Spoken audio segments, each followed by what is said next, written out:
Hello everyone, this is your host Rohan Tandel from InnoHealth Magazine Studio. I welcome you to this podcast produced by InnovatioCuris with a mission to spread awareness and knowledge of various facets of healthcare innovation. This podcast is the fourth chapter from the eighth edition of the virtual IC InnovatorCLUB meeting hosted on the topic Transformation of Indian Healthcare System Post-COVID, brought to you by InnoHealth Magazine, the first magazine in India on healthcare and innovation. The topic of this podcast is Digital Health Becoming a New Normal, which is composed and narrated by Sachin Gaur. Hello, everyone. This is Sachin Gaur, and I've been asked to talk about the topic where digital health do we see as a new normal post COVID in India.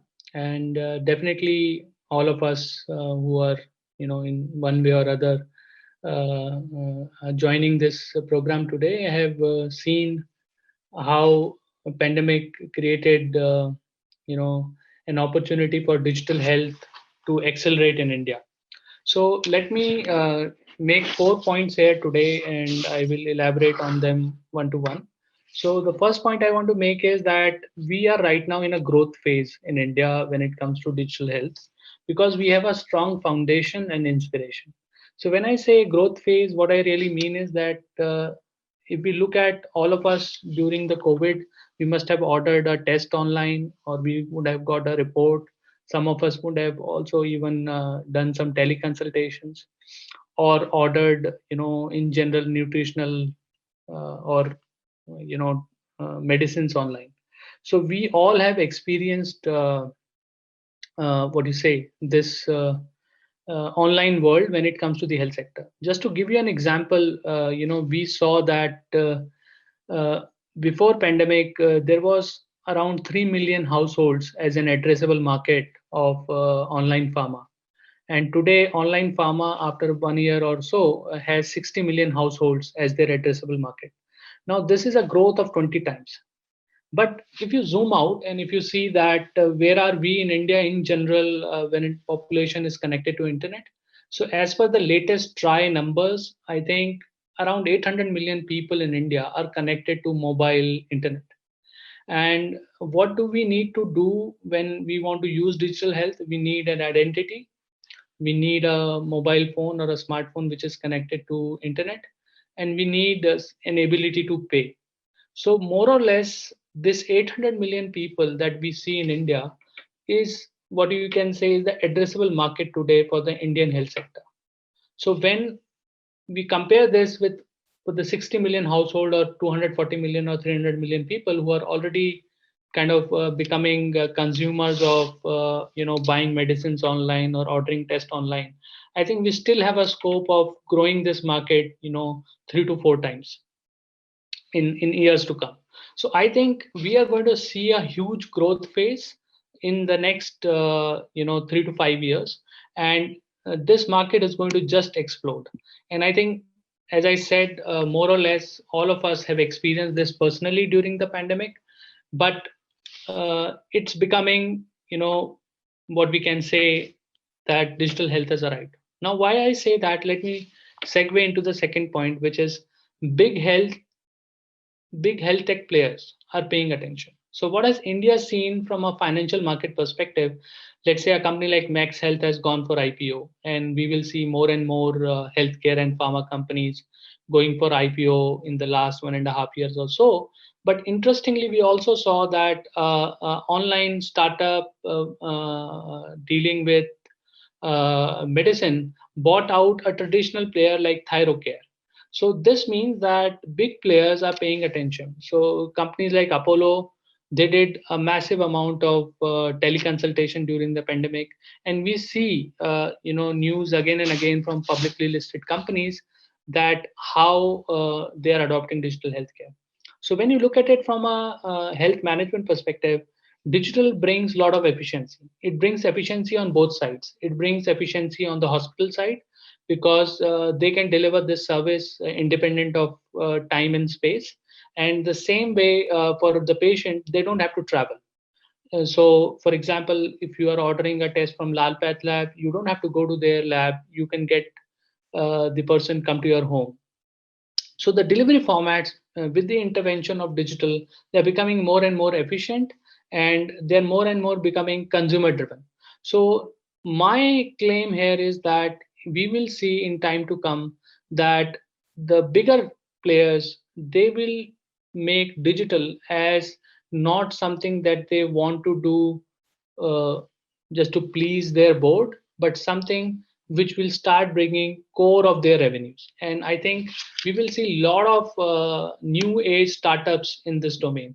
And I think India also saw one landmark event in the last few weeks, which is that a traditional software kind of a company like Zomato going for an IPO for an exit, and this will give inspiration to many online insurance companies and other similar companies which we experience online, that they will increasingly go for IPO, and health sector is definitely one such crucial sector in the economy which is on sunrise in every part of the world. And we will see a lot more companies hitting the IPO, and they will definitely bring in big money to solve these problems. Now that we know that, okay, we have a good foundation, the point that I made of 800 million people or so connected, and of course more people will get connected in India because one of the cheapest place in the world when it comes to connectivity. The second point, that there is already a lot of money on the table from the financial market, and people in the board rooms of the companies are paying attention to this topic.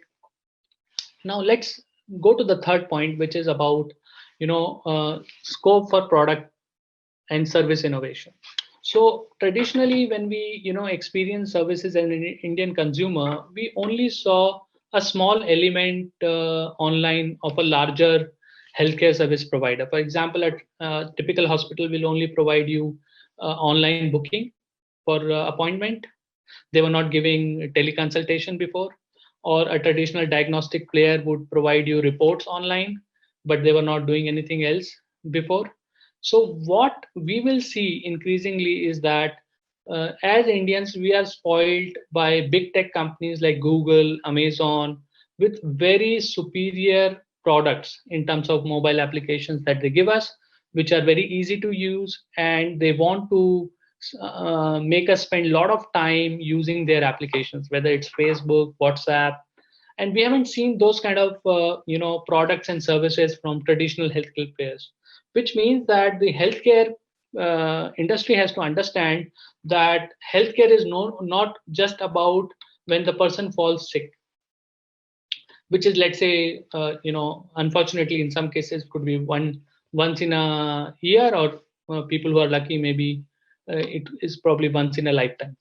So if we have to extend healthcare, we have to extend our thinking and take it to preventive healthcare. And that's where a lot of this wearable technology that we see, that a individual can buy, and mobile phone is one of them. Can insurance companies, diagnostic players, hospitals, all these people create value for the person and enable something more for them in the experience? So the take home message here is that the big players in the internet space like Google, Amazon, and other companies have kind of spoiled Indian consumer. And I think in the long run, the players who will win, they will have to deliver more on the preventive side of healthcare than just traditional, curative healthcare. And which also means that we have to have data organized of a citizen or of a patient in a more longitudinal manner and in a broader manner. It cannot happen that if I had 10 experiences in last 10 years, my data of those 10 episodes of health are lying in 10 different entities, and I myself cannot bring my own data to the 11th provider that I want to go. So there is an element of organizing data from a patient's perspective, from an individual's perspective. And if this data mobility happens, and if this data aggregation happens on a longitudinal level, I think we can empower citizens and patients to take care of their health better, and it will also empower the clinician to do a more precise intervention than repeating a lot of tests and those kind of inefficiencies which make healthcare in general expensive. So I think take home message from here is that there will be a huge amount of competition here, and we will see that the innovative players will actually be the winners here. So we are going to see an interesting time here. Now let me make the last point for today. So when we see all of this, that India has a large population, we also have a growing financial market which is funding a lot of innovators here, and then of course the market is ready and to bring innovations, and so is Indian consumer also kind of quite informed and educated. So where where do we see the role of government here? Because many things wouldn't have happened if pandemic was not there, and pandemic has shown the cracks in a big way in the Indian healthcare system, that how uh, unprepared we were. And I think a lot of us had strong expectations from the government, and government tried its best.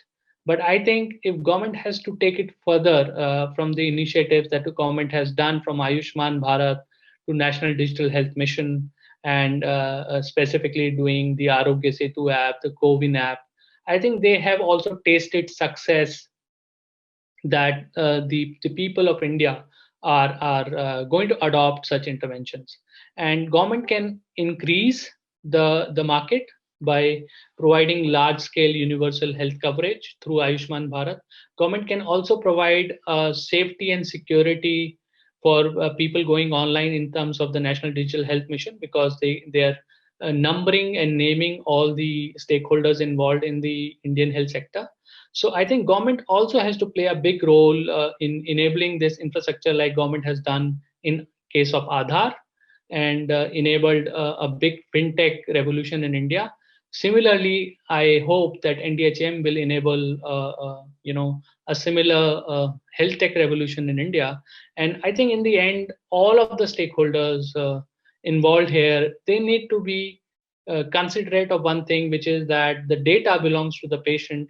And we have seen in the last 1 year or so many incidents where large companies have lost patients' data and they were not held accountable for.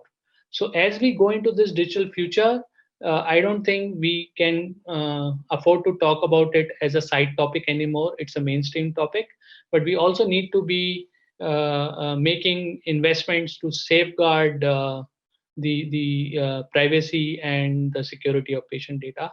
So these are the 4 points that I would like to make today, and I would definitely be interested in learning about viewpoints from others. Thank you. Thank you, Mr. Gaur, for sharing your views with us. The link to listen to the full virtual meeting would be down in the description. To conclude, I would like to call out to our audience to leave a comment and let us know whether you like the podcast. Drop down a comment if you have any podcast ideas or recommendations. And for more such content on healthcare and innovation, visit innohealthmagazine.com. Stay safe. Goodbye from your host, Rohan Tandil from InnoHealth Magazine Studio. Thank you.